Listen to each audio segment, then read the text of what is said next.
नमस्ते प्यारे बच्चों। आज हम सीखेंगे प्रत्यय।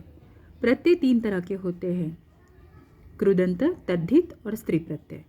तो आज हम सीखने वाले हैं तद्धित। तद्धित में हम सीखने वाले हैं मतु प्रत्यय। अब ये तद्धित क्या होता है, तो नाम या संज्ञा शब्द को लगने वाले के पीछे जो प्रत्यय लगते हैं उनको हम बोलते हैं तद्धित प्रत्यय। ठीक है। और तद्धित प्रत्यय में आज हम सीखने वाले हैं मतु प्रत्यय। मतु प्रत्यय का मतलब होता है युक्त। ठीक है, युक्त मतलब जिस चीज़ के पीछे मतु प्रत्यय लग जाए तो उस चीज़ का अर्थ होता है उस चीज़ से युक्त। जैसे कि यहाँ पे एक उदाहरण दिया है, धी प्लस मतुप, तो धीमान, बुद्धि वाला, बुद्धियुक्त से युक्त, तो बुद्धि वाला, वाला वाली हम बोल सकते हैं। तो इस तरह से अब इसके उदाहरण कैसे हम सीखेंगे तो वो मैं आपको डिटेल में सिखाती हूँ। पहले इसकी एक व्याख्या बता दूँ आपको। मतु प्रत्यय का प्रयोग वाला या वाली इस अर्थ में होता है, जैसे कि धी प्लस मतु, धीमान, बुद्धि वाला। इस प्रत्यय के साथ पूर्व में केवल शब्द का प्रयोग होता है। धातु का प्रयोग इस प्रत्यय के साथ कदाचित ही देखने को मिलता है। मतलब ऐसा नहीं है कि धातु के साथ लगने ही वाला नहीं है, लेकिन मोस्टली ज़्यादातर या यह जो प्रत्यय है ये नाउन के साथ लगता है। ठीक है, नाम या संज्ञा शब्दों के साथ लगता है। अब इसके कुछ उदाहरण मैं आपको दिखा दूँ। अब इसमें ना मैं आपको सबसे पहले आंसर दिखाऊंगी कि आंसर किस टाइप का होता है। देखिए, मतु प्रत्यय कैसे पहचानते हैं, तो ये पहचानते हैं मान से या फिर वान से। देखिए यहाँ पे लगा है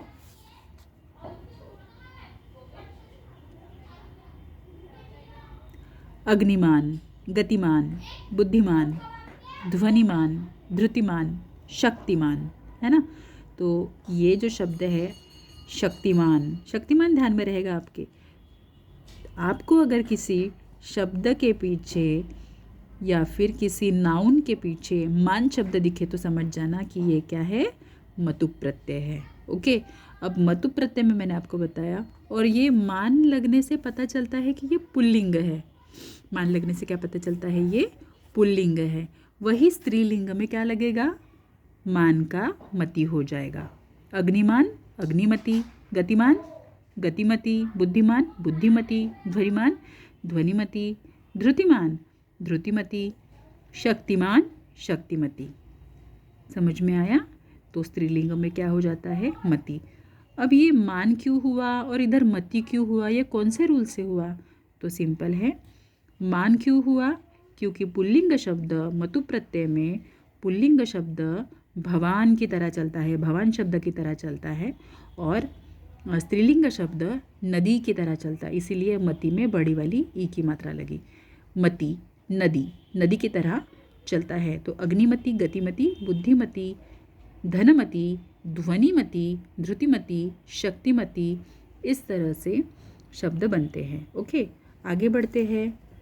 नपुंसक लिंग में यह जगत की तरह चलेगा। जगत, अग्निमत, गतिमत, बुद्धिमत, ध्वनिमत, धृतिमत, शक्तिमत। ओके। अब आप मुझे पूछोगे कि मैडम हमको कैसे पता चलेगा कि जब अग्नि और मतु, है ना, अग्नि प्लस मतु में मान कहाँ से हुआ, है ना। तो इसके लिए एक रूल है जो मैं आपको बता दूं। तो देखिए यहाँ पे, जब आपको इस तरह का शब्द मिले अग्नि प्लस मतु, तो बस इतना ध्यान में रखिए कि जो भी मतु प्रत्यय है उसके पहले जो भी शब्द लगा है उसमें कौन सा स्वर लगा है। अगर उसमें ई लगा है, अगर उसमें ई स्वर लगा है, या फिर ऊ स्वर लगा है, या फिर बड़ा वाला ऊ लगा है, तो आपको क्या करना पड़ेगा। अगर उसमें, फिर से सुनिए, अगर उसमें ई लगा है, ओके, चाहे वो छोटा ई हो चाहे वो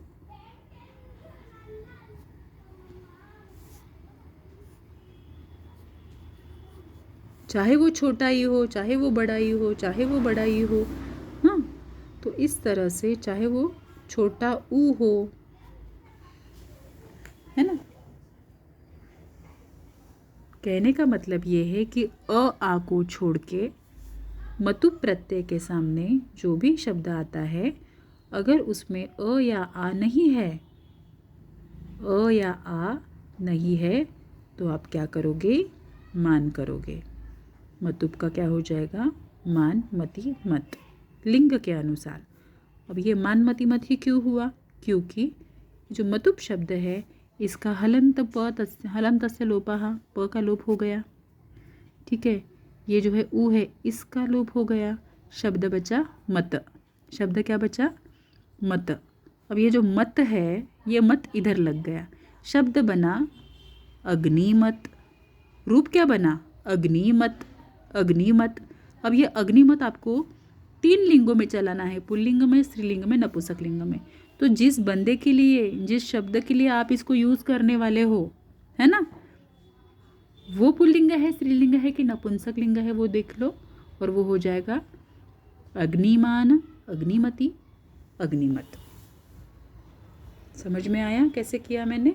सिंपल सा रूल है, ध्यान में बस आपको ये रखना है कि अगर मतुप के सामने जो भी शब्द आता है वो अगर अ या आ एंड नहीं है, अ या आ एंड नहीं है, अ या आ से अंत होने वाला नहीं है, तो जो ये ई है ये क्या रहेगा? ये जो ई है इसके सामने जो मतुप है उसका मत का मान हो जाएगा, मत का मान हो जाएगा। इसको एक और सिंपल रूल से मैं आपको बताती हूँ।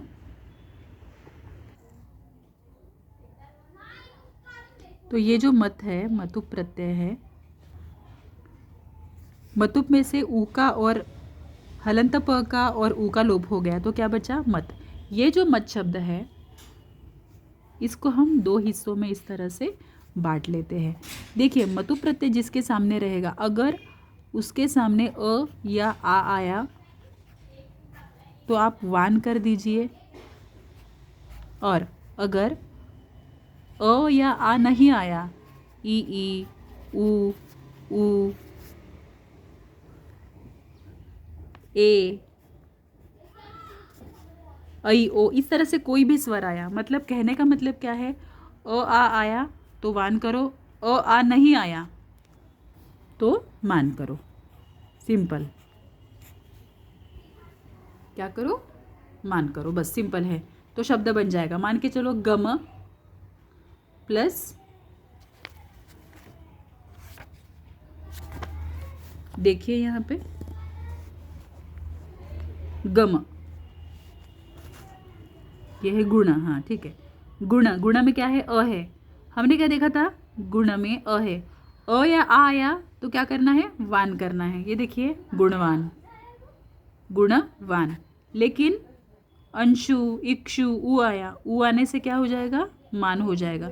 तो अगर सिंपल सा इतना ध्यान में रखना है आप लोगों को, अगर ऊ आया तो अगर मतुप प्रत्यय के सामने अगर अ या आ आए तो आप लोग वान कीजिए, गतवान, गतवती, गतवत। और अगर मतुप प्रत्यय के सामने अ या आ नहीं आया, उसके अलावा बाकी के